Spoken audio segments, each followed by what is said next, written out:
plastic. It is the miracle material that has quietly become the infrastructure of modern life over the past 63 years, and the almost undefeated business model that's continuing climate change and keeping fossil fuel companies alive and reshaping our bodies, our oceans, and our politics. Yeah, plastic keeps food fresh and hospitals running and cars and planes lighter, and it's also in the air we breathe, the water we drink, and the supply chains that keep churning out more of it, while they tell us recycling will handle it. Meanwhile, cities and states are actually trying to rein it in. Companies are pledging circularity, and regular people are left staring at their blue bin thinking, does this matter? Does any of this work? So what can I do about plastic? Every week, thousands of people ask us the most important question in the world. What can I do? So every week I turn around and ask someone who actually knows what the hell they're talking about the very same question. In this case, that is Beth Gardiner. She is a journalist and author, and she's here to talk about her new book, Plastic Inc.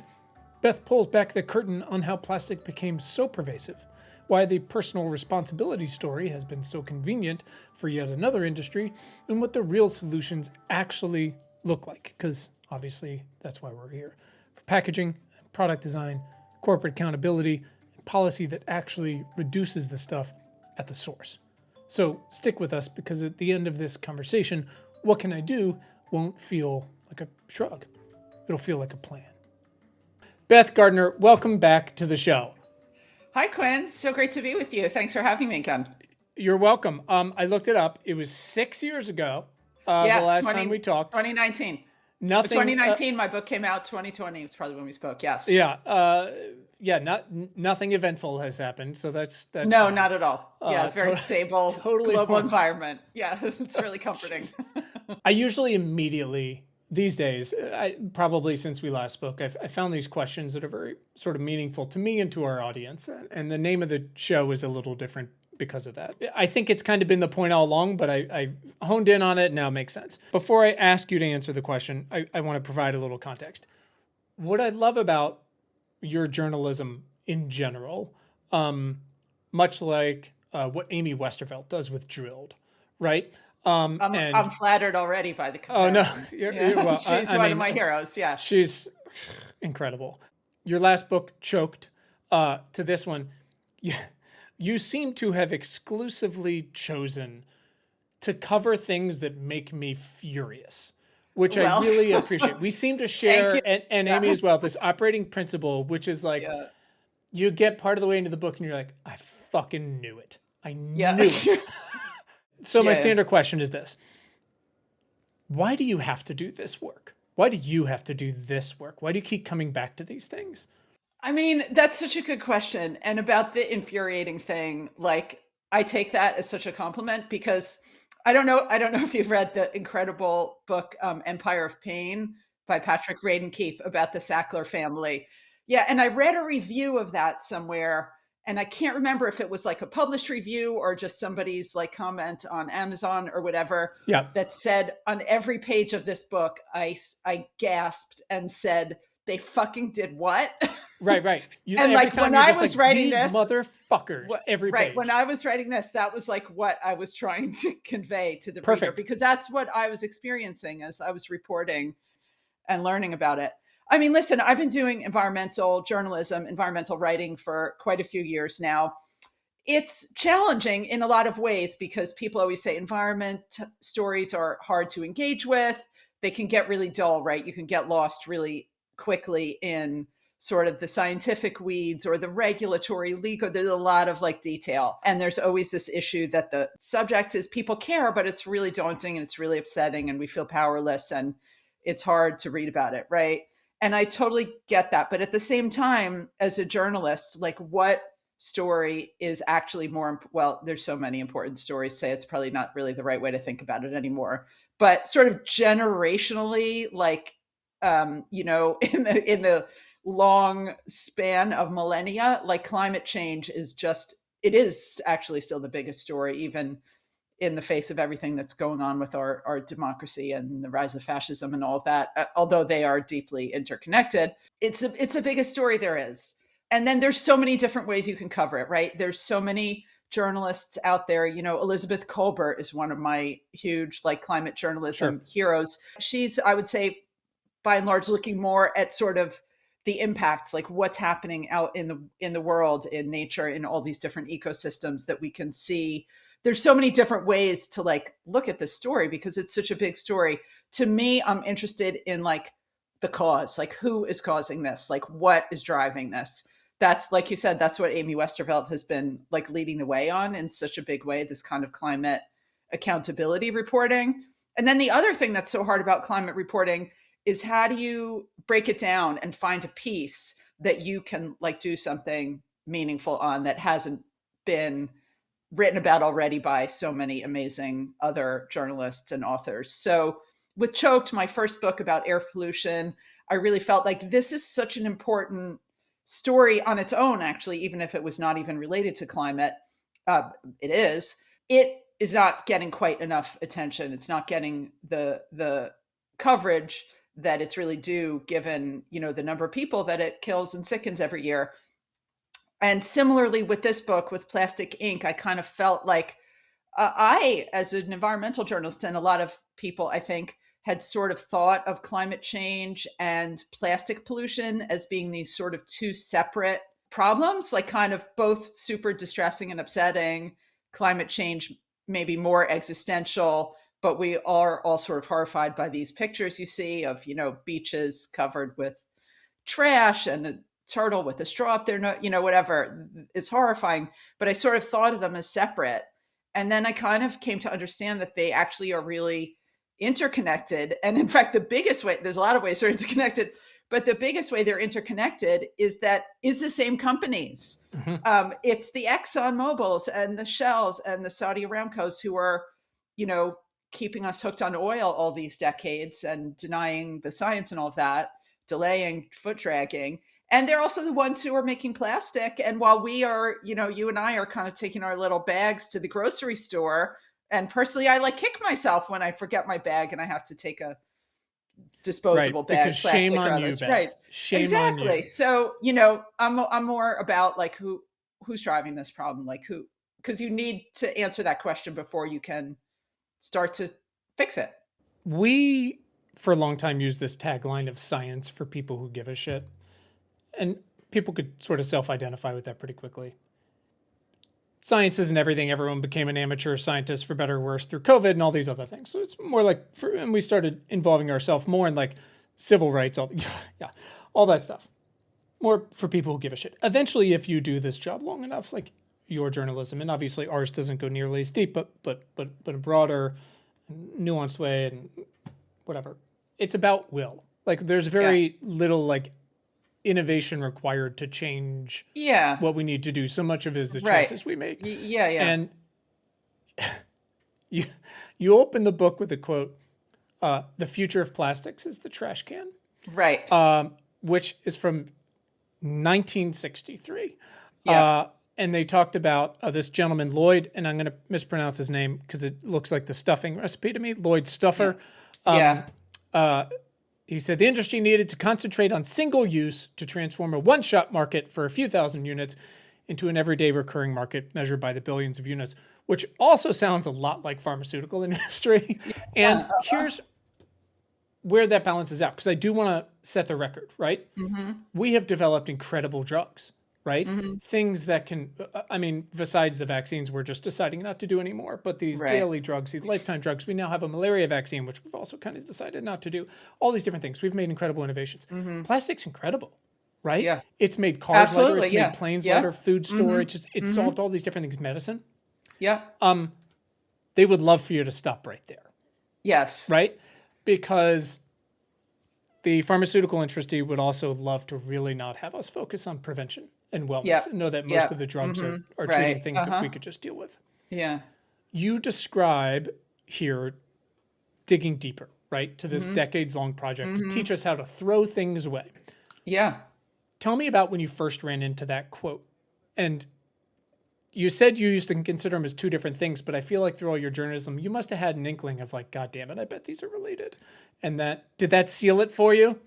Yeah, like plastic comes from oil and gas, right? Like I knew that, but I just didn't, understand. I think, we look around us, right? And we just see plastic everywhere. It's part of, every part of our lives, right? From the moment you sort of like put on your glasses in the morning or go to the supermarket, right? Yeah. Open your refrigerator.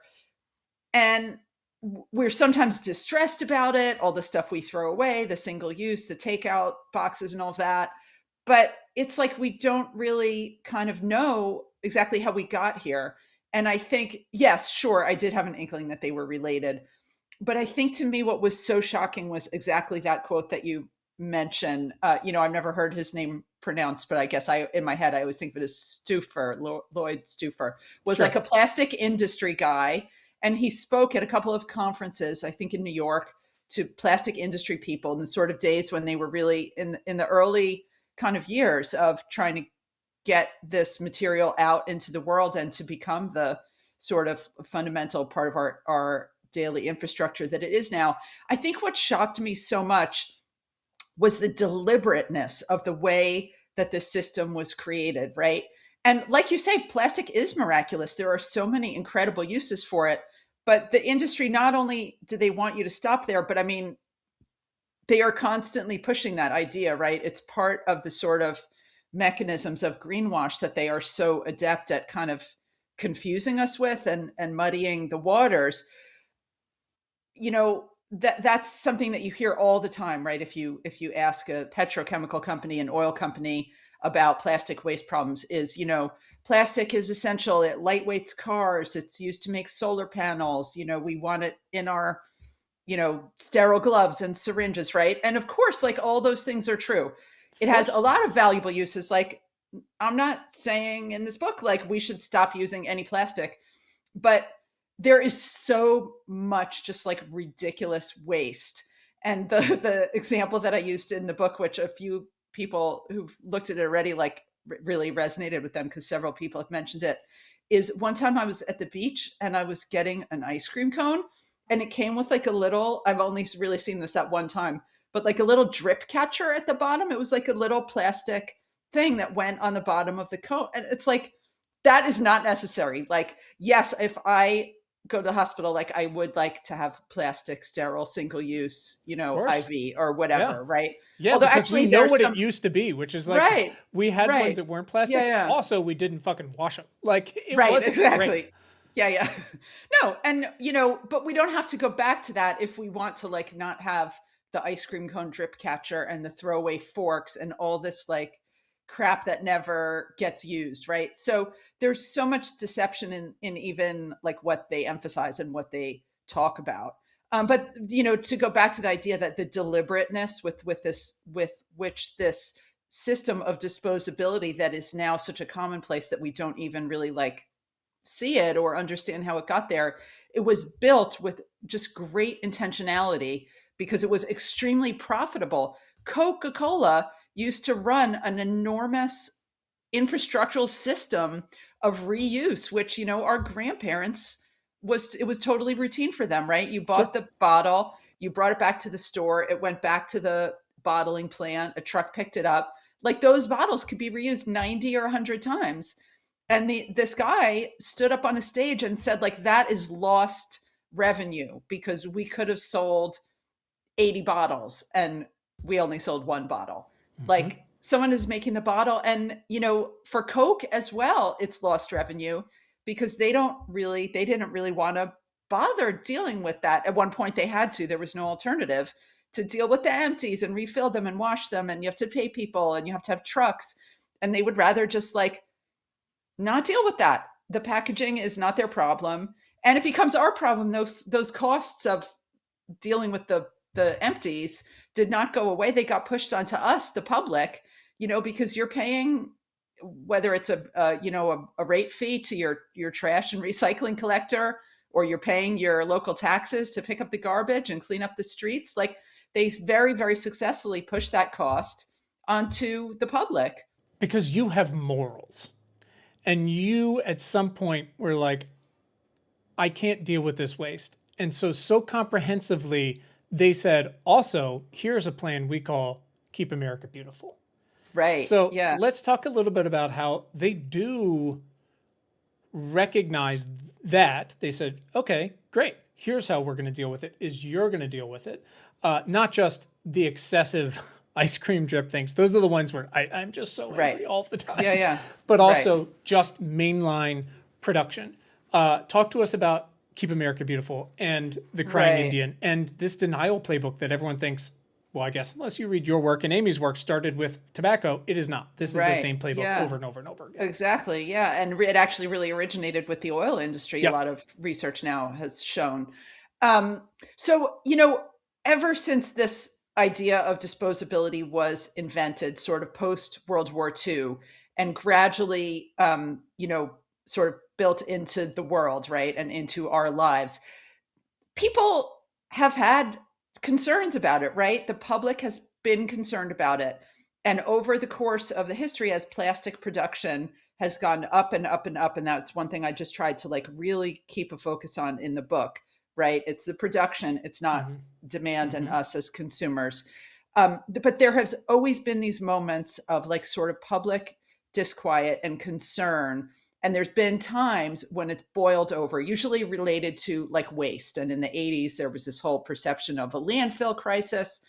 In the late 2010s, there were these viral videos of birds and fish and, sort of stuffed with plastic, their bodies on the beach or whatever. These moments where public concern has really threatened to actually derail this project of industry to, just make everything disposable, throw away, and sell more plastic at the bottom line. One of these big moments was in the late 1960s and the early 1970s, as environmentalism was sort of really growing and gaining steam. And there was a lot of concern in the industry that there were going to start to be laws at the state level, at the federal level, to either ban, disposable throwaway bottles, require the companies to take them back, or at the very least put a mandatory fee on them and deposit, that sort of thing. So the industry really had to think about how it might head that off. And what they did was come up with this idea of anti-littering campaigns. It sounds so anodyne, right? And the name of this organization, Keep America Beautiful, to most people today still, sounds like a nonpartisan, very like non-controversial civic organization, right? It was not. It was an industry organization, different members over different times, but it was founded by some of the really big, like food, drink, petrochemical and oil companies, tobacco companies. Philip Morris, I think, was one of the early members. These big the American Can Company, big packaging producers. People were concerned about litter and about waste and landfills. And so this organization, Keep America Beautiful, came up with this. They were already doing sort of, newspaper ads and billboards about littering. Don't be a litter bug. And it was all about, it's so analogous to like the oil industry and the carbon footprint. This is a problem. If you're concerned about plastic, it's not that there's too much of it. The problem is just that it's ending up in the wrong place, right? It's a waste problem, and it's a waste management problem. It's a litter problem. And the bad guys they called them litter bugs. That was the term that came into use. God, that is in the 1970s, right? Oh my God. Exactly. Yeah. And those of us who are old enough also can remember the 1970s. It is still considered like an iconic moment in TV history. The Crying Indian, the actor was actually an Italian-American guy, but sort of, decked out in a sort of stereotypical way to look like a Native American guy, paddles his canoe down a creek stuffed with trash. And then suddenly he's standing by the side of a highway. People are throwing their trash out the window as they go by. And the tear is coming down his cheek, right? And the tagline is, some people care about the environment and some people don't. And, it's all about the individual, right? We need to take care of the world. We need to stop littering. It was aired so many times on TV that the films ran out, that the TV stations were ordering more. And it was an extraordinary moment that the oil and chemical and packaging and beverage industries created this character that actually became like sort of an iconic figure in the environmental movement. he was actually an industry creation that was all about shifting responsibility from industry and production to the individual and consumption, and also shifting even our understanding of the problem, right? The problem was not that too much packaging was being produced and that industry had replaced systems of reuse with systems of throwing everything away. The problem was just that you were careless and you threw your cigarette pack out the window instead of putting it in the trash where it belonged. So it's shifting responsibility. It's muddying the whole idea of the problem.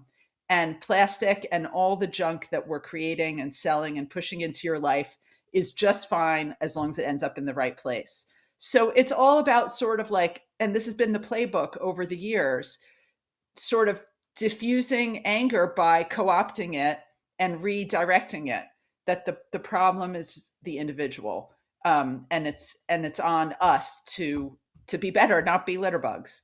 And it's such a shocking moment, and that ad and that campaign became part of our culture. But it's really, absolutely analogous, right, to like guns don't kill people, people kill people. It's the problem is not the industry, the problem is the individual. They're not idiots.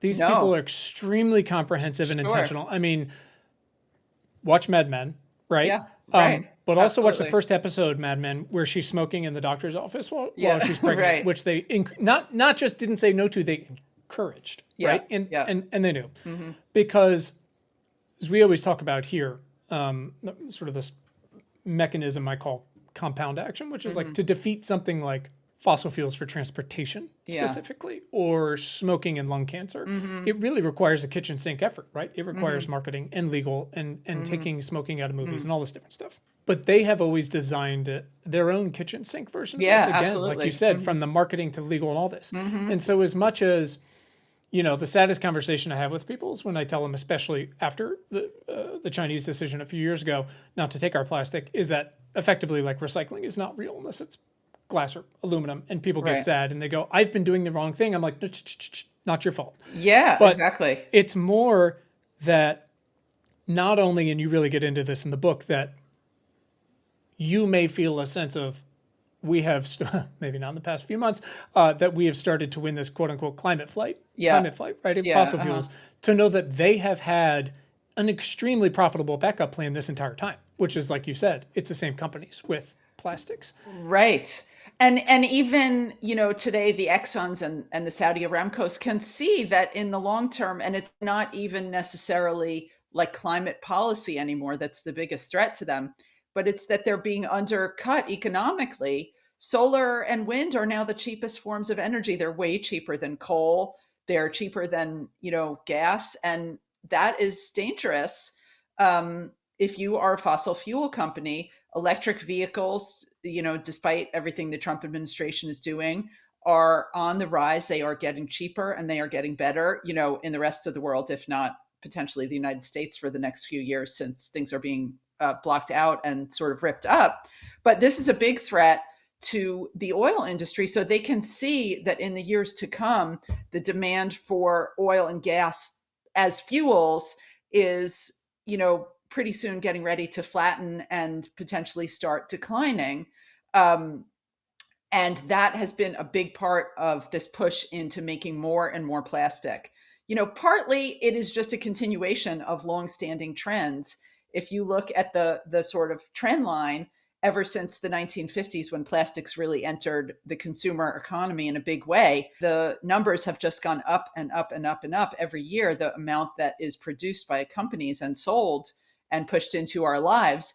And the projection is for that to continue. And there's even more motivation to do so now, because these companies can see that their model is under threat economically and, on a policy level from whatever belated and inadequate efforts we are making to address the climate crisis. Because at some point we will continue to make progress on it. Yeah. And they're going, great, here's, the new Tupperware set you need. So plastic is another way to monetize that oil and gas and keep it flowing. And a good chunk of it still gets burned, and it's super damaging climate wise as well.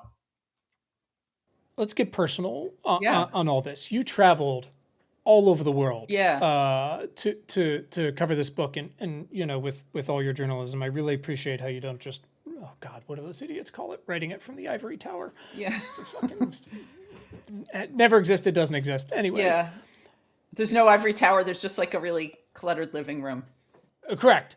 There's not even like a cluttered office. It's a cluttered living room. Yeah, that's it. Terrible. Like my wife always writes her screenplays with like our dog in her lap and just like that's it. You went to Manchester, Houston, Indonesia.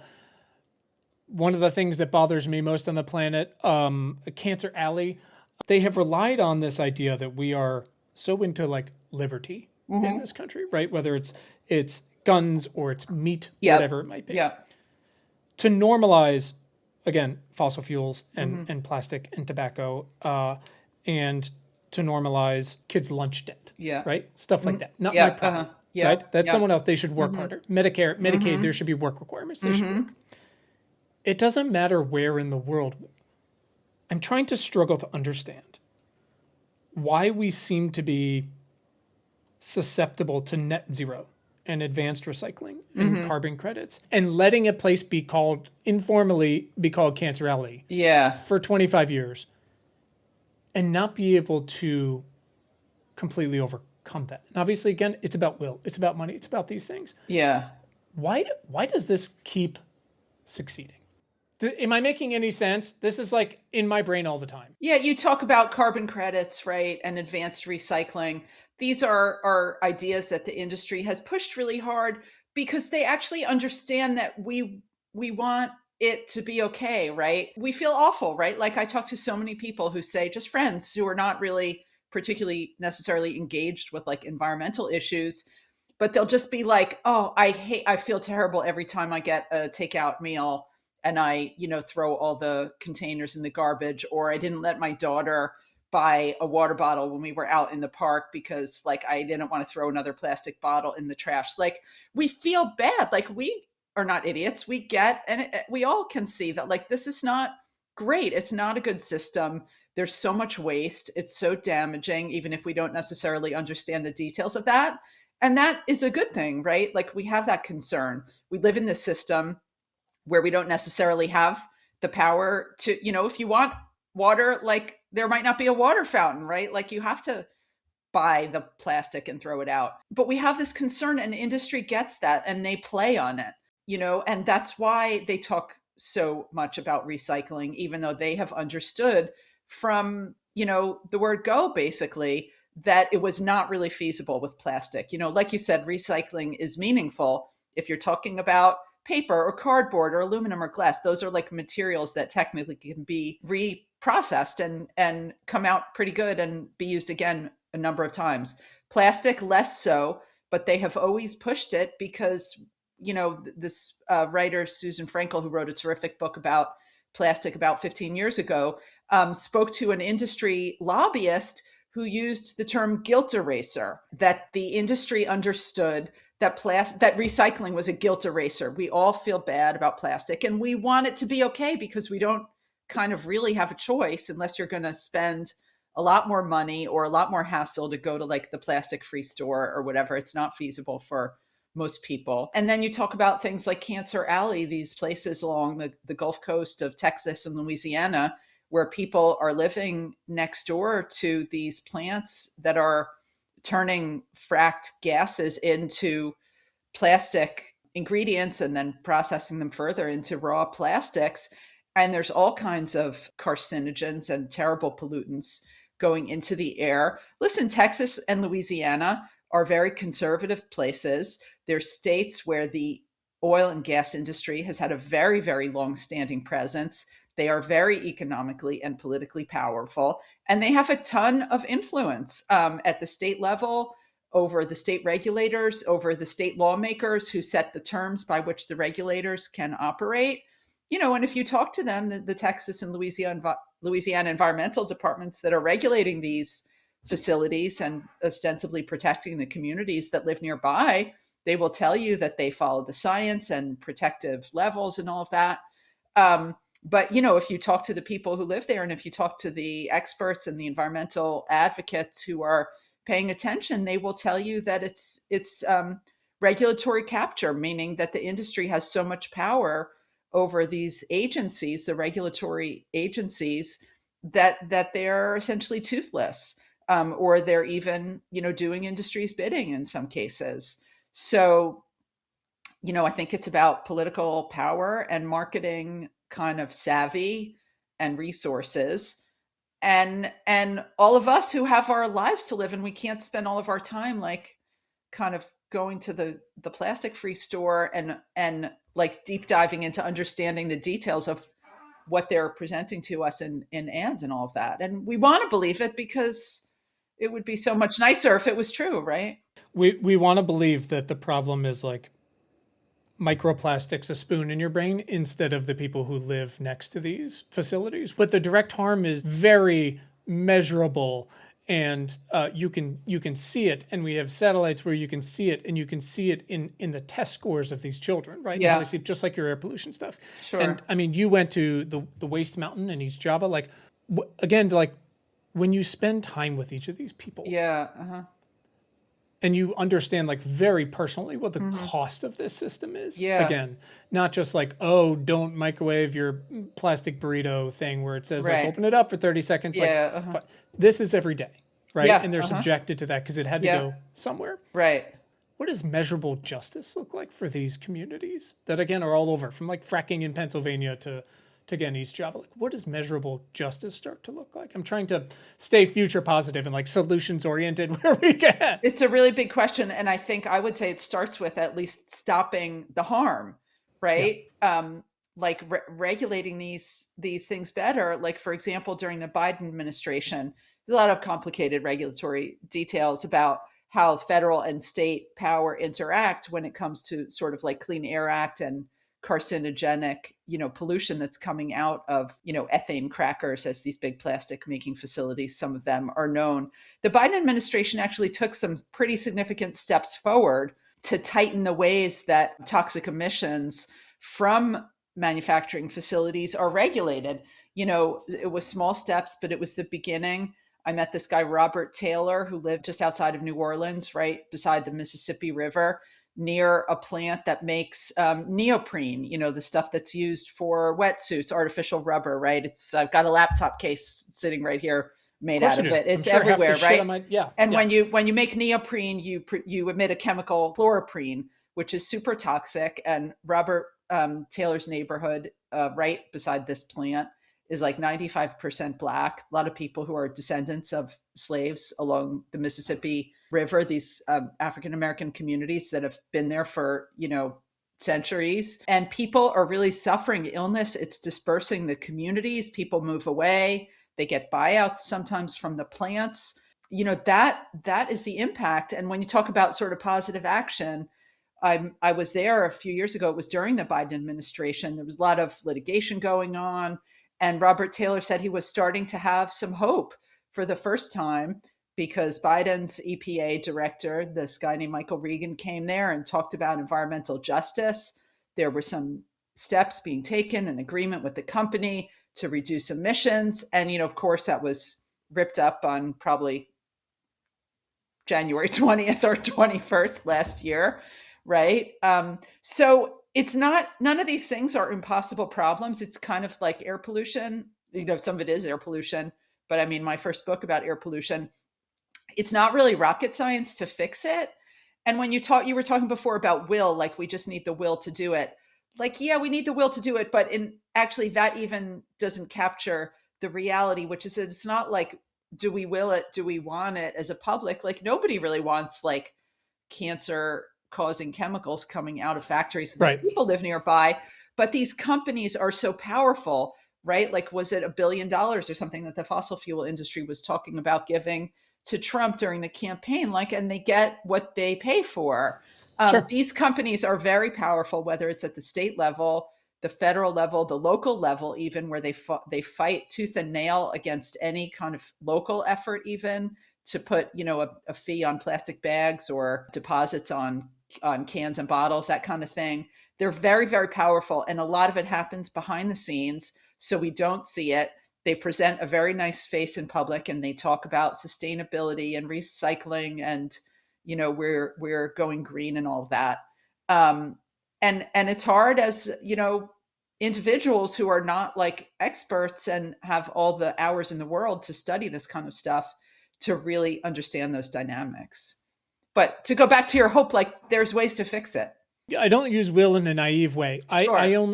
I use it in a, again, when someone's like, which bin does this water bottle go in? And I go, it doesn't fucking matter. China stopped taking this and this, Right. and we don't know how to recycle these things. It doesn't matter.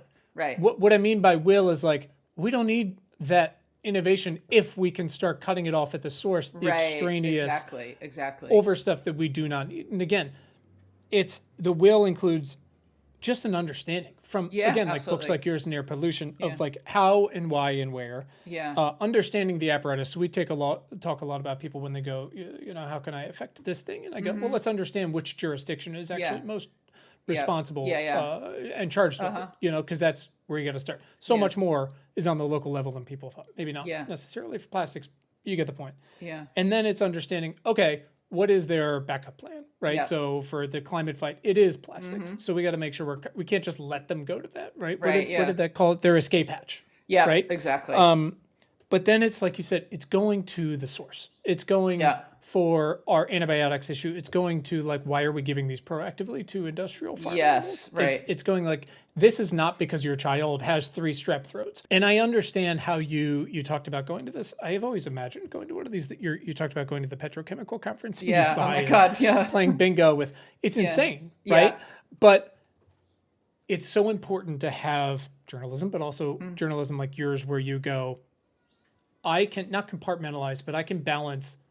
This is power, and this it feels impossible to defeat. Going to these things and going, oh my God, there are actually measurable things we can do here. Right. You talk about Diane Wilson, right, with the Sustainable Fishing Cooperative. France and Germany are starting to actually build some infrastructure. Again, like it requires the kitchen sink. We have to go to those conferences to keep reporting out on them and going like, they're pretty sure this can keep going because we're okay with Cancer Alley, but we can do stuff.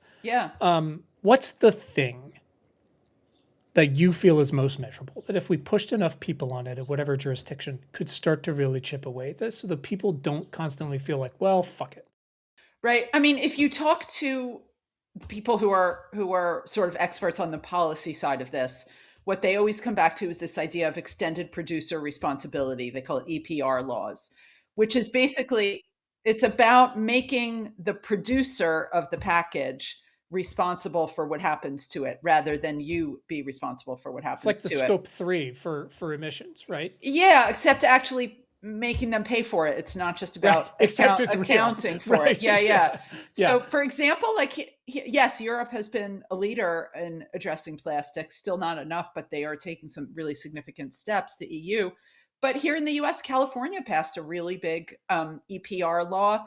They're making the companies, the companies that make the plastic and the companies that use it and sell it, like the Cokes and the Pepsis and the Procter and Gamble's, who are the ones, selling them, using and selling the packaging, contribute into a fund to subsidize recycling because recycling does not pay for itself, and to subsidize trash collection, right? To make these things possible because it's their packaging. So it's not necessarily that they are going to like personally take back every bottle and do something with it, but they're going to pay the cost. Other states have done this too. Maine has a pretty strong law because when you come down to it, at the end of the day, the reason that plastic has proliferated in such an insane, out of control way throughout our economy, like this ice cream cone drip catcher or all the other examples we know so well, the Amazon packaging or whatever, is because it is so cheap.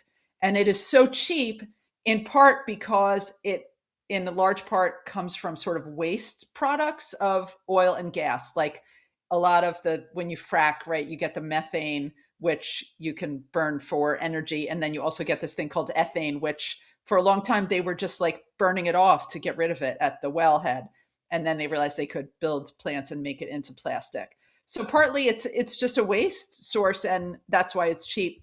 But another big a waste product, but another big reason that it's so cheap is that it does not include the true price. Like, right, we were talking earlier about how they used to take the bottles back, Coke and other companies, and now they don't. And we're paying as taxpayers the rest of the price, which is the cost of managing it, let alone what happens to people in Indonesia or Southeast Asia or Mexico, because this global network of waste is always, the destination countries are always, it's always moving around. It's like a cat and mouse game. But somebody else is dealing with the end phase of all this waste that we're creating, right? There's also a cost on our health with these chemicals that are in the food and drink packaging that we're using, or even like the clothes that we're wearing, the workout clothes, it's all plastics, right? It seeps into your body. Like the price tag of plastic does not include that. So it's why, for example, like one thing we've all seen sort of, particularly since COVID, is like you go into a restaurant and you're eating there. It's not like a takeout, but they're still giving you a plastic cup that you throw away at the end. Like that did not used to be like that, right? So we get why like it's kind of hard to create a takeout system that's not based on disposability, but it's not hard to create a eat in the restaurant system where the glass is glass and it Right. gets Those are the washed. excessive ones. We go, Right. what are you doing? And I'm not What are really you doing? blaming the individual restaurant, right? Because it's hard to Right. run a Who has restaurant. no and margins. your margins Right. are super tight, right? But this material is so cheap because it does not include the real price of it, that it's cheaper for the restaurant to do that rather than to pay the extra staff, or maybe they don't have space for a dishwasher in another dishwasher in the back, right? Like plastic is so cheap that it is cheaper for them to give you a cup that you throw away rather than a cup that they're going to collect and clean and reuse. So that's the fundamental problem, the low cost of plastic. That's why it has proliferated in this out of control way. And these extended producer responsibility laws, there's different iterations, there's different ways of doing it, but it's about changing that fundamental dynamic. It's so interesting the things we focus on in budgeting at the local and state and national level and international level, whether it's money to PEPFAR and USAID or counties and states that still have school lunch debt, right? Or one of the things, here's one, if you would like to write about it, I would be grateful. Period poverty. Things that make me, I have a list here of like things that make me fucking angry that I'd love for Beth to write a book about. Endometriosis, I can keep going. Ideas. We always talk about like we never pay the full cost of fossil fuels, like you said, because we never calculated. If we did, it would be untenable. Right. We never calculate the true cost of like, we don't have paid leave, right? Maternal leave. Like what is the true cost of that? What's the true cost of not studying women's health basically ever in anything? People talk about Amtrak's budget, right? And they want to focus on this. Or we're Dominion, which is like one of the worst utilities on the planet, to be clear, has been trying to build this wind farm, and Trump keeps cutting it off. It's just about done. There will be a little extra tag on your bill for various things, which separate discussion shouldn't exist. Meanwhile, you're paying more for trash because of the recycling bullshit, right? Exactly. We struggle so much to understand like that so much of this is not required. Well, and because there has been a very deliberate effort to make it invisible, right? Like I think you need to always keep coming back to the companies and the industries that are making money out of this and that have in many ways built the system with their political and economic power, and it benefits them tremendously to the detriment of the rest of us. Can you talk about the plastic trifecta? I had that written down and I forgot to bring it up. So that's the idea of Judith Enck, who's the head of this group called Beyond Plastics. She was an EPA administrator during the Obama administration. And I met her at her house in upstate New York, and we talked about how to make it better. And she said to me, my theory of change is you make a better law. And that is totally it, right? Like, we want the individual actions or whatever. And to her, like her conception of individual action is like, fine, yes, bring your reusable bag to the store, carry around your reusable water bottle. I'm sure she does that. I do it too. But her organization is actually training people to interface with their state legislators or their local, city council or whatever it is, take steps, right? Like, and a lot of the steps are pretty small, right? The plastic trifecta, I'm not going to remember it exactly right, but it's a three different laws or measures that they want people to press their local or state government to take. And one is, I think, a fee on throwaway bags, plastic and paper, actually, because it's the idea of it's the model of disposability, not just the material of plastic, that is the problem. Bans on sort of like materials like styrofoam.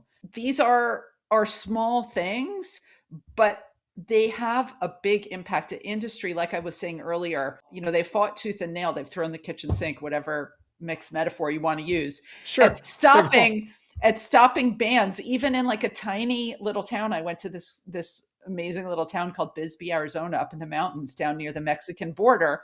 They tried to ban plastic bags or put a fee on plastic bags, like a 5 or 10 cent fee, right? And the industry went ballistic, and the state ended up passing a law that said no city or town may tax or ban plastic bags or other containers.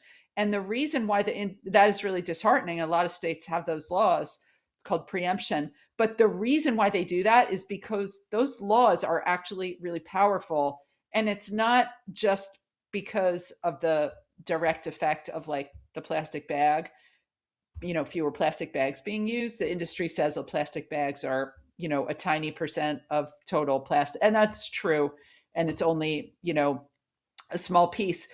But it is a step, and it is actually something that shows you, if you live in a place that has restrictions on plastic bags, like New York City, or I live in the UK, there's way fewer plastic bags than there used to be since they introduced a fee. You can still get one, but you have to pay for it, 15 cents, something like that.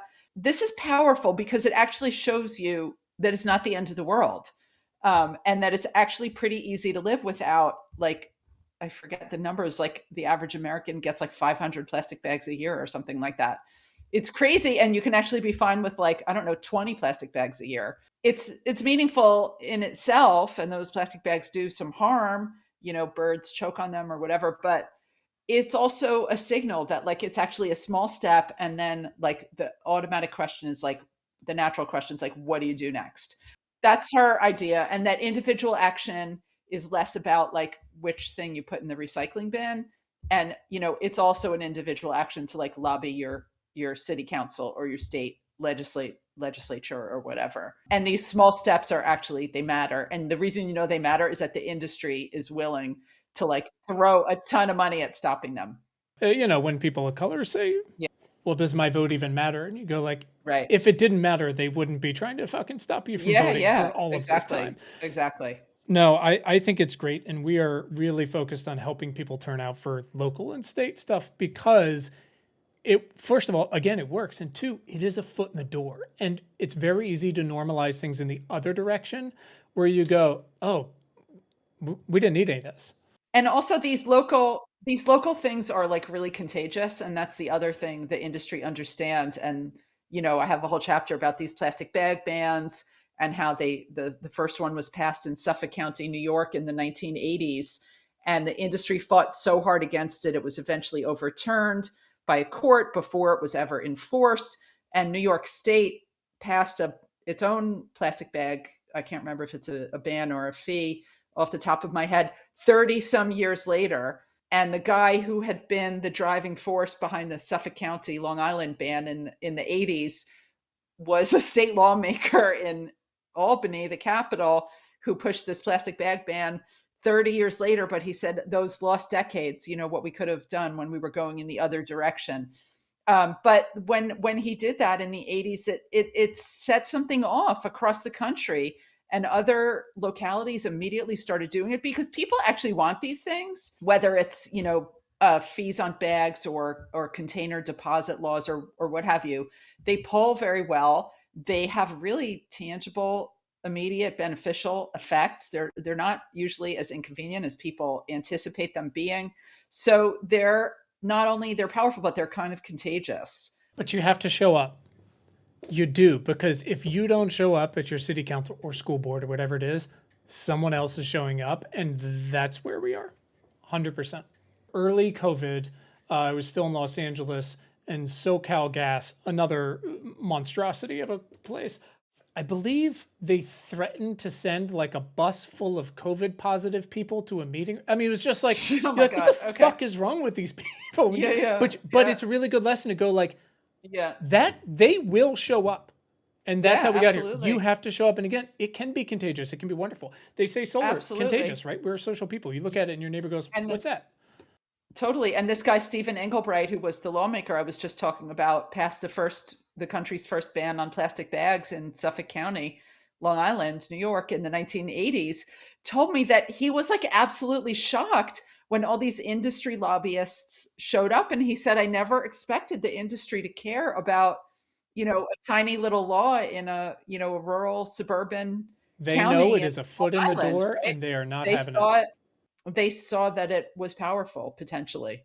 Anything else you would, again, you're a journalist, but that you would recommend or you feel like has really stuck out to you now as you're starting to really talk about the book more and more that you feel like is interacting with people and making them go like, that's something I'm going to go do.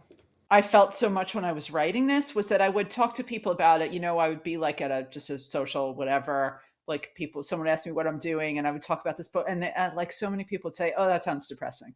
Oh yeah, Like, oh I yeah, know I that know, but story. like, and actually, when you're in it and you're writing the book, I don't know, I wasn't in that so much. It's more like, oh, I met this amazing guy, and like he designed the recycling logo, and like this is such a cool story, and you just get, or I'm like, found this like 200-page PDF from the 1970s of this like big conference with all these industry people, and there's this like amazing like garbage man who gave a speech, and you get sort of lost in the fun parts of writing it, I guess, and what you're learning and finding.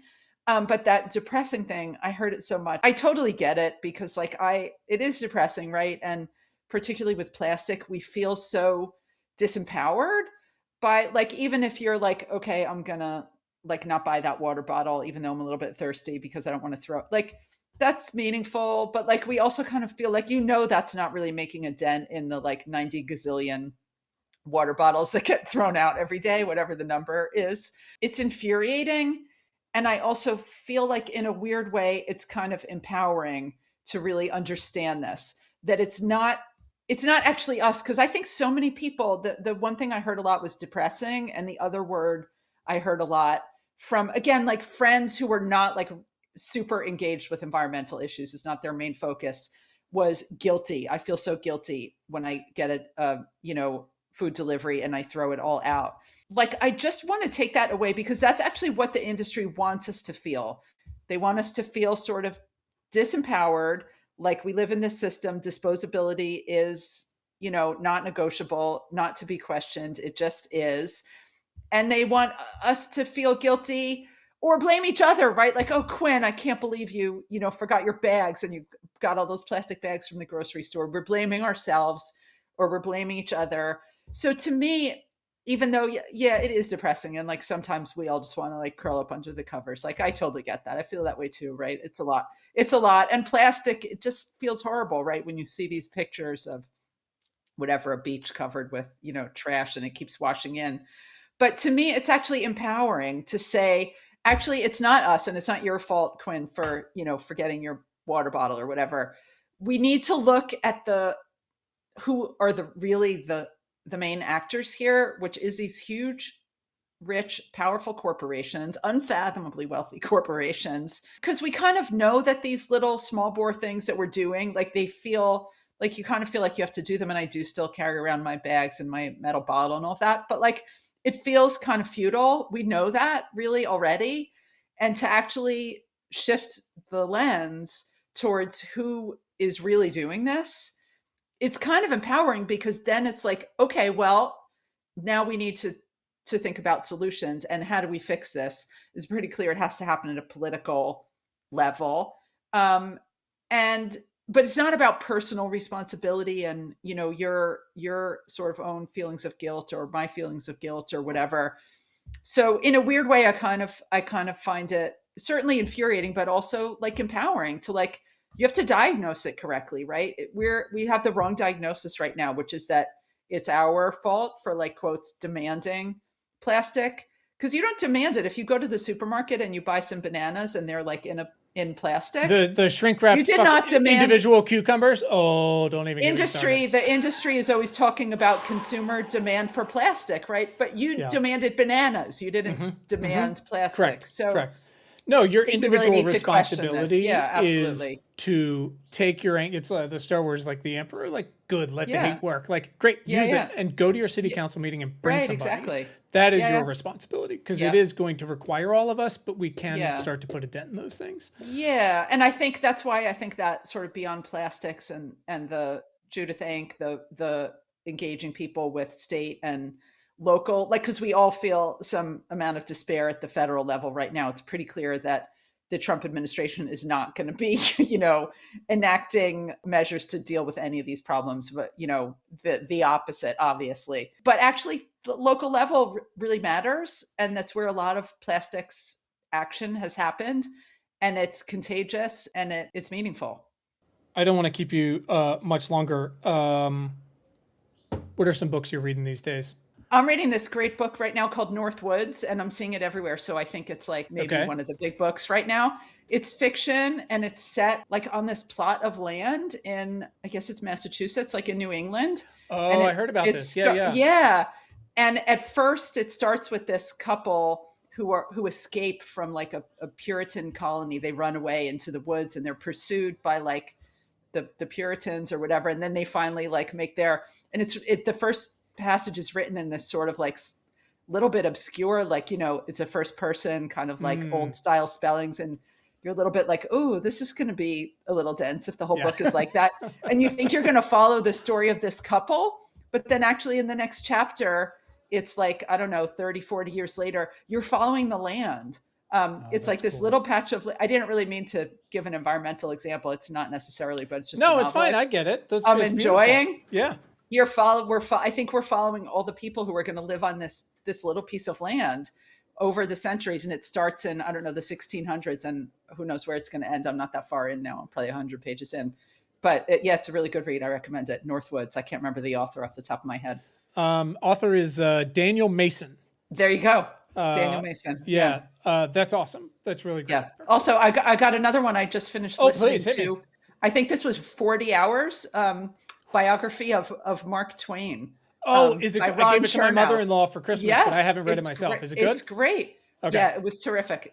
I listened to it. No rush if you're listening to 40 hours. You can't be like, I've got to finish by next week. But it took a couple of months. That's how I felt when it was about 10 years ago, the Grant biography came out, and I'd been so excited about it for so long. And then it showed up and I was like, oh my God, it's 900 pages. Yeah, maybe there's a little temptation to want to kind of get lost in history a little bit and I'm with in you. the past. But we all need the things that recharge us, right? So yes, I'm usually between like a Grant biography or dragons of some kind. So, okay. That's great. Whatever works. Beth, thank you so much for all your work on these vital things. And again, I really appreciate your perspective of, these motherfuckers. Thank you. Yeah. Thank you for caring and sharing the righteous fury. It's very important. I appreciate it. I'm so grateful for your interest and your coverage of, this and so many other like really big, important. We're trying. The point is to expose it and then go, we can actually do things about these things. Yeah. I love that. That's it. You can read our critically acclaimed newsletter and get notified about new podcast conversations at importantnotimportant.com. Thanks so much for listening, and thanks for giving a shit.